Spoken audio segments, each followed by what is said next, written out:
Although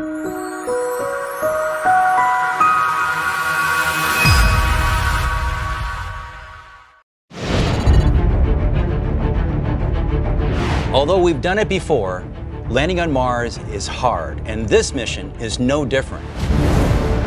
The process to get from the top of the atmosphere of Mars to the surface we call entry, descent, and landing, or EDL. It takes thousands of steps to go from the top of the atmosphere to the surface, and each one of them has to work perfectly to be a successful mission. The process starts well above the top of the atmosphere of Mars.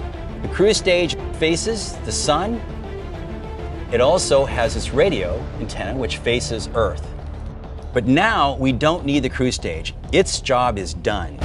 The next step, just 7 minutes before arriving to the top of the Mars atmosphere, is to separate the cruise stage.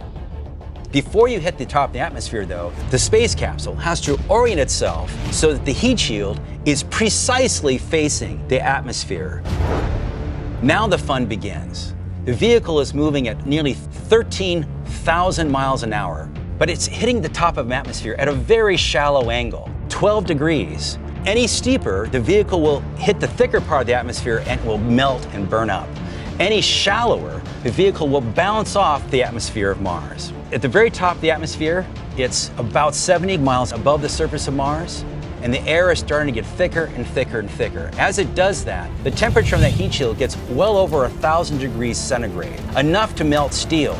Over the next 2 minutes, the vehicle decelerates at a backbreaking 12 Earth Gs, from 13,000 miles an hour to about 1,000 miles an hour. At about 10 miles above the surface of Mars, a supersonic parachute is launched out of the back of the vehicle.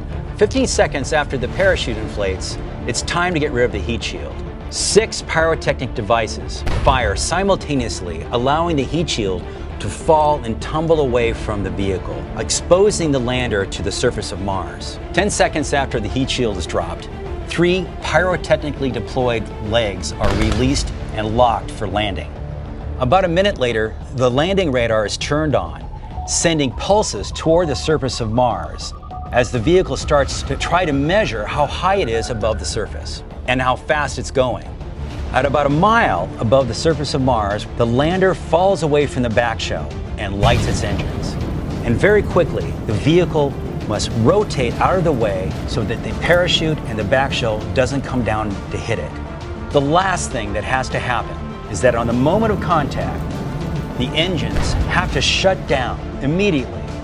If they don't, the vehicle will tip over.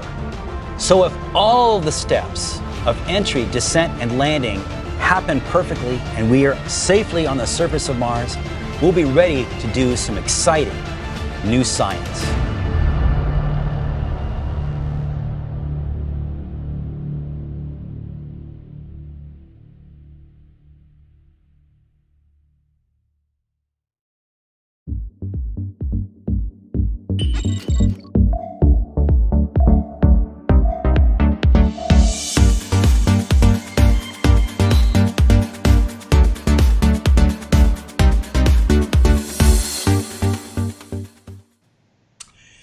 Well, hello everybody.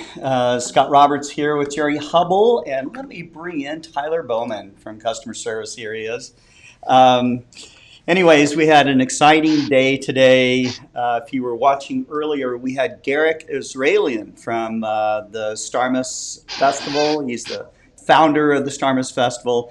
He was also one of the guys that made the discovery of the link between supernovas and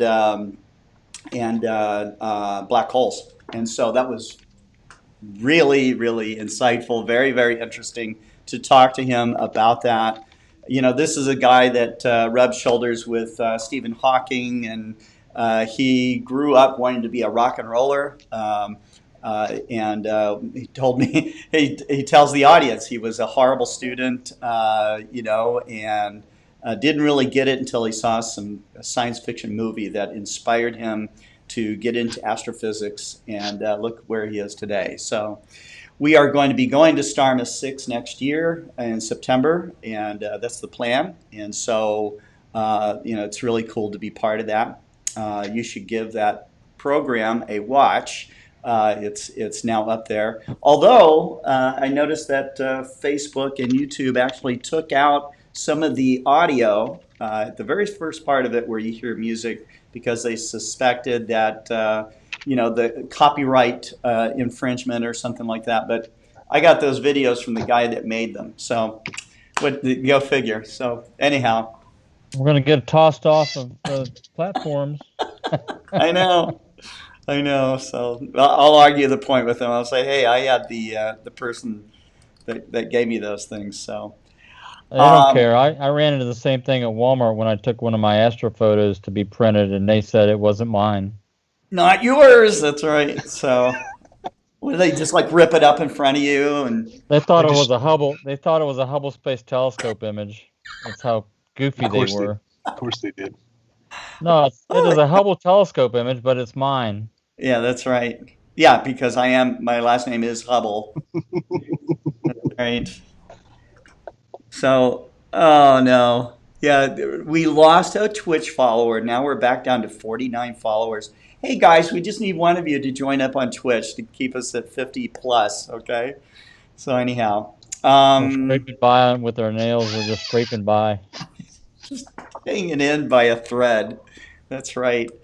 Who do we have on today? Richard Grace, David Ing, Chuck Lewis, Paul Maesters is with us here. Michael Whitaker, Ron Delvaux.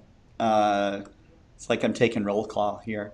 Jason Cropper is with us. Jason, are you new? I'm not sure. Nice to have you. Heli Aviator is with us. Mike Wiesner, he's watching.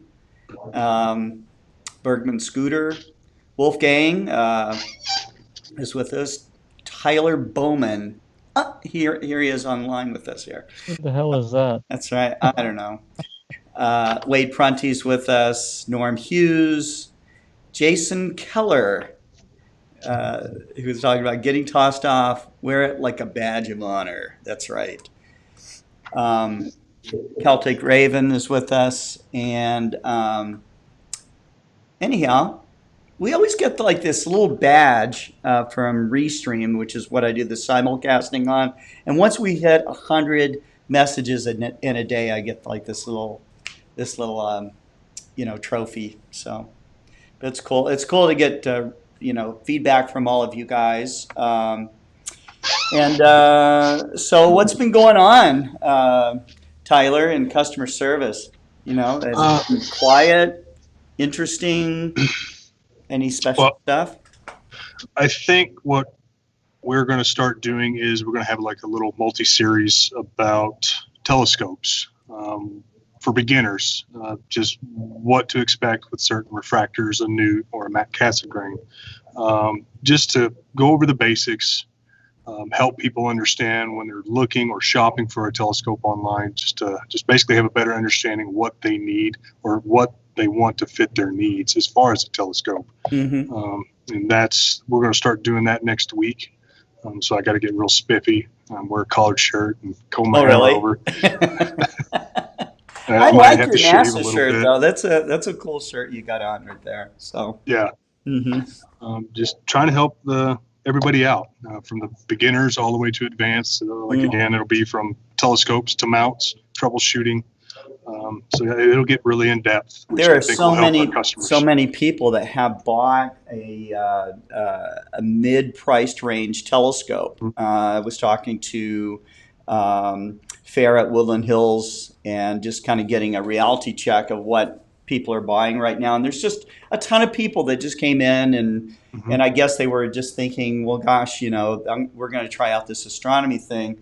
Normally this kind of thing happens around Christmas, like people are thinking of a gift type of thing. But I think that I think parents were really kind of going nuts, having, their kids at home all this time and really not a lot to do, right? So yeah, especially when it comes to education, and they want to keep the kids engaged in school or thinking about something educational. Certainly a telescope is going to be something that would help them.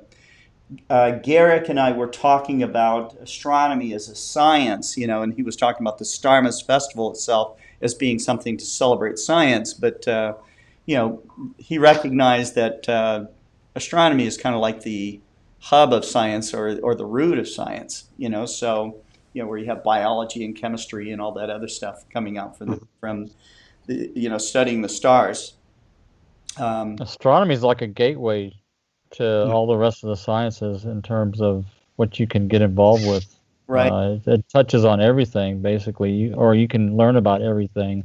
Technology, science, methodology, the scientific method, all this stuff you can learn just by doing astronomy. That's right. That's right. Let's see. Heli Aviator says, I fly RC helicopters and planes. I have a drone. I haven't flown it in a while, but it's a lot of fun. Dillip says, watching you while imaging the Crescent Nebula in Cygnus with Nina. Awesome. He says he's in the UK. Milton Keynes. Wolfgang says, I had a 24 hours burnout of phone and internet yesterday. I hope it wasn't from fires. That would be terrible. Let's take a look. Jerry, do you have the Mount Wilson cams up that we can look? Yeah. Mount Wilson Go to Observatory. that. Yep. Something near and dear to Explore Scientific's heart. We have been doing annual events up there and had to take a break because of COVID, but it has really been threatened. And so this is. See it? Yeah. So this is, here, let me pull that up here. There we go. I've got several different views I can bring up. This is one of them that shows how close the fire is to the solar telescope there. Gotta be, I'll bet that's less than a mile away. Oh, yeah. Let me go pick another camera. Right. At least you're starting to see some blue sky. So I think they are making some headway, but, the fire kind of works its way around the mountain. And so that's pretty tough. Do you think that's up on top of the solar telescope? I think the railing there? Yeah, I do. I think that's the catwalk up there. Yeah. There's a famous picture taken from out there of Einstein and George Ellery Hale. Let's see. There's another one that shows.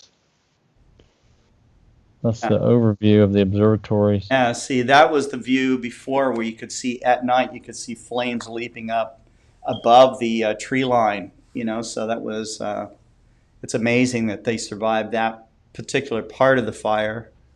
What I can say also, when you go up to Mount Wilson, they do a really good job of keeping brush and everything away from the observatories themselves. But there's a lot of trees out there, and so they trim those guys too. They do what they can to keep things at bay. There's another view. Yeah.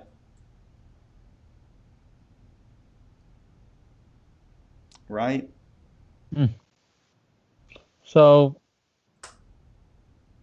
I'm gonna paste this link into the chat on the Skype, and you can share it for this main page. All right. Yeah.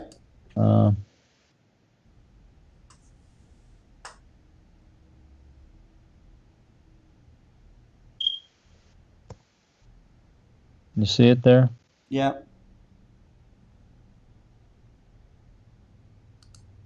Let's see. Did Tyler leave? I don't know. You might have. I don't see him anymore on Skype. You might have. No, I just took a drink of water. Oh, okay. Drink of water. There we go. Yeah. Yeah. So we'll try to get Tyler or one of the customer service reps on a little bit more often. It gives you guys a chance. If you have questions, you can certainly ask live. And we can answer those for you. You're still focused on me. Not anymore. My big head's up on the screen. Yeah, not anymore. I got us all. Should be all three of us. Yep. So it just takes a second. You're watching it in delay is what happens. So Yeah. smoke alarm emote. We're going to have a Jerry Hubbell emoticon that has a smoke alarm. And the dog barking. I don't know what you'll have for me. Maybe me just laughing. So that's probably the go. Anyhow, it was nice to have some astrophotography yesterday. We saw a lot of really cool images. Is there anything new? What's going on with the forum today, Jerry? Nothing really new, just a continuation of some things. We're still working on this problem with the Wi-Fi module that we discussed yesterday. Right.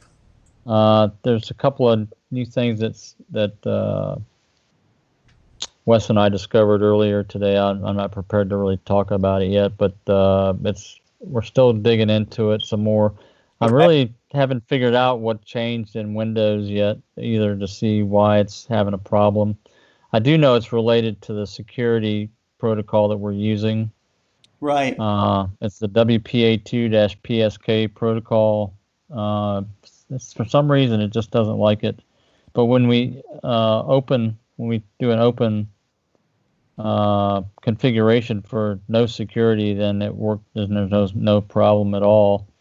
And I don't know if we talked about that yesterday in detail, but it's my particular view that,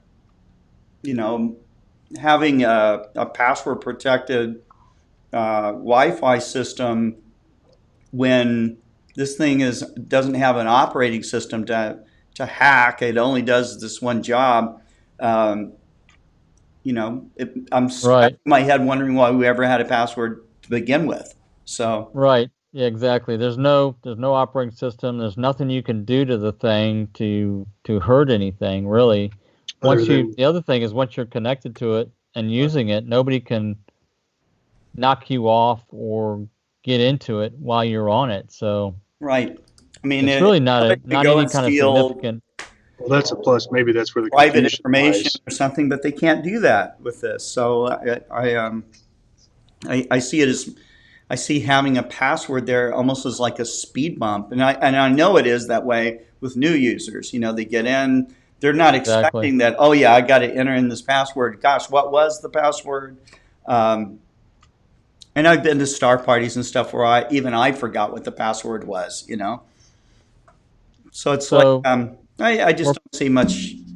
Yeah, we're probably going to move to an open security to not only just to resolve this issue, but to make it easier to get on, because it really isn't necessary. It's kind of like the other thing we put in with the watchdog timer where it stopped tracking if you lose connection. Yeah. A lot of people don't like that because if they set up for astrophotography with a digital SLR and they're using Explore Stars, or even the ASCOM driver, if their machine goes into screen save mode or something and stops communicating, then they want their mount to continue to track. They don't want it to stop. So we can remove all these features to make it simpler. And it's not like you can't configure it to use it. We could always do that in the future also. If you have some reason that you just have to have the security turned on, then there's a workaround for that, and it'll work fine. Mm-hmm. But the default probably should be as simple and as easy as we can make it, which was a little different than our initial design requirements and what we talked about doing back in 2014, 2015. Wade comments, he says, a password is important because the laptop is joining a trusted network. Someone else could join that network, not have access to the mount, but still have access to any other laptop in the network.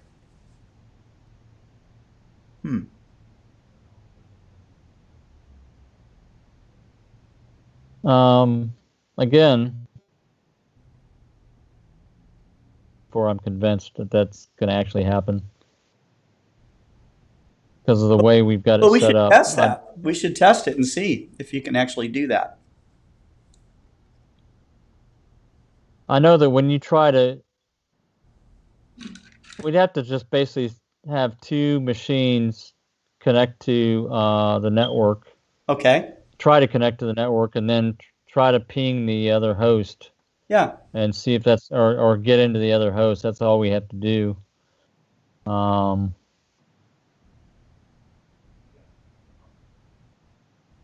maybe it's not a password. I mean, what if somebody well, knew what your password? the Someone only knew what your ports that's password open. was. Yeah. The only ports that's open on that network is the one port that's available to connect to the PMC8. It's not like I don't know. Well, we have to see. I'd like to see that happen. Wade, we will try that. We will try. We'll try to hack into another laptop by being connected on an open network and see what happens. So, and also too, I mean, if somebody really wants to make the effort, then that I know that figuring out passwords is not so difficult for a hacker, so if this is our real worry, but we should check that out. And maybe there's another way we can offer some protection without even doing a password. So that's another possibility, I guess. I believe I saw a YouTube comment. I'm trying to find it. Oh, yeah? Something about with the newt. I'm trying to see it. I don't know if you had a chance to look at it or see it. There's always fun. Always fun There it to is. do some pen testing. Let's see. Currently image with an Astro modded 600D. 600D. Right, It's going to be good service with the noise. Thinking of an one-shot color. Honestly, Dillip, I would go with a 294. It's a little bit bigger of a sensor. It's a great starter camera. There's nothing wrong with the 533, but it's just an exact perfect square, a 1x1 square. A 294 is more of a 4/3 sensor. It would still have some noise, but it's more controllable with the cooling, the capabilities of it compared to the Astro modded 600D. Because I started with the 294 and I got great results from it as well. Very cool. You're going to have to start bringing some of your images on with us, Tyler, so that we can share those. Yeah, I can do that. I plan on taking some this week, so hopefully that'll help. All right. Well, the other thing I wanted to talk a little bit about was you're going to start working with Gary Palmer. You wanted to learn more about image processing and other things that you can glean from Gary. So that's going to be cool. So as soon as we can get that started, that would be great. Correct.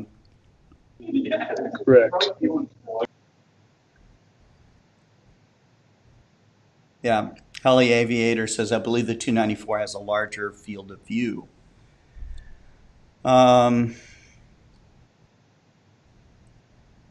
Field of view depends on your focal length, of course. Of course, right. He's got a Newtonian of 200 millimeter f5. That's the focal length that he has. Let's see. Wade Prunty says the port security only secures the mount. All ports are open when two machines are on the same subset. If it's set up to support multiple devices on the on that subnet, so that's what we need to test and see how that works. Yeah. Right. Richard Grace is helping us get more more likes on Twitch. That's awesome, dude. Thank you. Thank you very much. And for anyone else that is interested in subscribing to Twitch or liking Twitch, let me know. Send me your email, and I will as long as I have some of these things, I'll send you out a set of these NASA trading cards that I have. So I have just a few of them left, but they're kind of fun. Let's pull them out here. I can show you. So it's a set of these NASA trading cards. Pretty cool. And on the back, it's got all these cool NASA factoids about, the object that's on the trading card. And not everybody can get them. So there you go. And when I say that, NASA doesn't just dole these things out. So it used to be a once upon a time that NASA had tons of handout materials, for events and for astronomy clubs and even for the solar system ambassadors. And as budgets got tighter and tighter, of course, these things became few and far between, but they're still very cool. And my email address is the letter S at explorescientific.com. So Clear Ambient Sky says, I subbed on Twitch for you. Thank you very much, Clear Ambient Skies. Send me an email and I'll send you out some cards, but make sure you give me your shipping address. Anyhow, what else? What other topics do we have today, Jerry? I don't really have a whole lot. I've been busy all day, so I didn't get a chance to look a lot on what's going on with the forum, actually. Somebody did mention that about the drift alignment PowerPoint that I put together. Yeah, right. I did. You sent that to me, and I just uploaded it to the forum just a few minutes ago, so it's available now. I made a post about it, so it's available. Explorer Alliance Outreach or the Explorer Alliance? No. So Jeff Weiss posted a message to the PMC8 forum asking about it. Okay. It's on the PMC8 forum right now. I can post it to the other. Actually, do I have? I don't know that I have admin rights on any of the other stuff. I got it on the Explorer Alliance one, but that's not the open one. The Explorer Alliance Outreach is the. You need to add me as a admin rights to that to me. Or I could just post it as a user, I guess. That's the other thing. I'll make it. I can do that. Yeah. All right. Well, that's cool. Let's see. Aaron Thompson says, probably the most secure way I can think of when securing a Wi-Fi connection with PMC8 would be to use the serial cable to give the PMC8 a private set certificate, or private SSI certificate, I suppose. Well, serial is separate from the Wi-Fi. The Wi-Fi network is available, but you cannot. So it's still available to connect up, I guess. The serial is independent of that. So we'd have to, if this turns out to be the case, when you're in serial mode, we just have to shut off the communication, shut off the SSID basically, so that nobody can connect to it. Mm-hmm. Okay. Well, we'll do some testing. We'll let people beat up on it. Wade, if you're interested in participating in that, let us know. We'll certainly. I think you could be able to try to do this remotely, even so. And what else? I wanted to talk about also Global Star Party number 10 that's coming up. So. I will be doing roll call for people to participate in that. If you are interested, please let me know. You can send me a private email at s@explorescientific.com. Let me know what you'd like to present. And we like to have people being active, once they get into the broadcast. So if it's going to be showing a live image, or if you're an artist, or something, we want you to put your best foot forward and show our global audience what being at a star party is all about. So certainly if you just want to buy a free ticket and just hang out, you can do that too. But the VIP list. You can be on it, but need to know what your participation would be like for that. I know that Kelsey Poor had mentioned that she wanted to be on as far as showing art each week, so she's committed to that, which is really excellent. And I'm looking for more musicians too. I was really inspired by Garik today and the Starmus experience. So, and how music and art and science and astronomy all intermingle here. So, because we're there to help inspire you and to get you charged up to do more astronomy and more outreach and more of what you like to do. So, and I think that's pretty much all I have to share today. Anything else, guys? Nope. No. Anything else from the audience here? Yeah, what questions do we have? Anything? People commenting on Wi-Fi and port security. The astrophotography question that Tyler answered. I think that's it. Any other questions from the audience? Anything you want to ask? It's quiet out there. They must be happy, satisfied. I guess so. There's no problems. They're fixing to bombard us with questions. Richard Gray says rules. What kind of rules? I don't know. I didn't burn my skull off the first time. I tried out the light solar filter.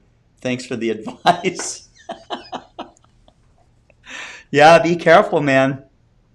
It's not the first time astronomers have been permanently compromised by doing solar work. So let's see. Paul Maesters, he says he's just waiting to get started. I think he's saying Twitch rules. Oh, Twitch rules. Well, be nice. How about that? No. I don't like to have the politics and the religious stuff on these kinds of sites. It's like to stay focused on the topics. I have a question. What happens when, Wolfgang? Wade says we have a telescope platform being installed as we speak. What kind of platform is he getting? Wade is he's on Clear Skies Network. He has a show, regular show he does, which is really cool. Jim Norton, I just bought a new camera. Sorry, I'll be cloudy. It'll be clouded over the entire central United States for a while now. Thanks Jim, a lot, it depends Jim. on what camera you got. Should only buy you stuff and don't tell anyone that you got it. Okay, I think that's the best way to go. I don't know. Anyhow, well, looks like we're all okay here. Wolfgang says I use some spacer to push up my telescope that I can so it'll balance well and the focuser screw is high enough. Okay. Clear ambient skies. Funny thing, down here in Texas Gulf Coast, we're not seeing any of the smoke. Great. I hope you have clear skies down there. Skies in Southern California, Temecula are starting to clear up. That's good. Yeah. And we were seeing some blue skies even from the Mount Wilson cameras. So, well, gentlemen and ladies, if you're out there listening, thank you for tuning in today. And we will be back tomorrow with more of the same. So take care, and we will see you next time. Bye-bye.